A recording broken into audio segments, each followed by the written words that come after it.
Trump's outreach to black voters? It is ridiculous. And not only is it ridiculous, but, you know, he seems to not understand the concept of being biracial. And frankly, it is the largest growing group among young people in this country. America understands what it means to be biracial. The fact that Donald Trump doesn't seem to understand this makes him look incredibly out of touch, not only offensive and not only racially insensitive. Ryan?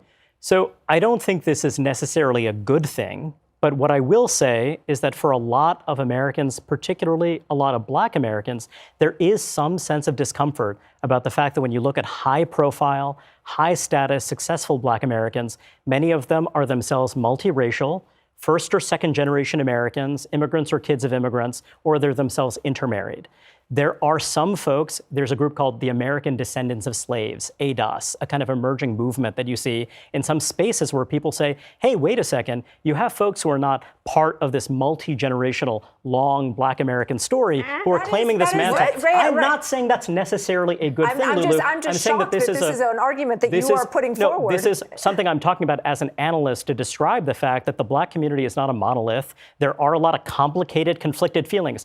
More than twice as many Black Americans oppose intermarriage as white Americans. If your skin color is black, you're black. It is a completely ridiculous argument to be made in a country where you had the one drop, where you had the one drop rule, where you were actually penalized legally in this country if you had a single drop of black blood, to now say that this woman who is clearly black is somehow suspicious and is wearing a mantle and trying to assume some kind of ridiculous identity. I'm describing public opinion. I'm describing the fact that this current does exist. And I think that when we're trying to understand the electorate, let Ryan talk.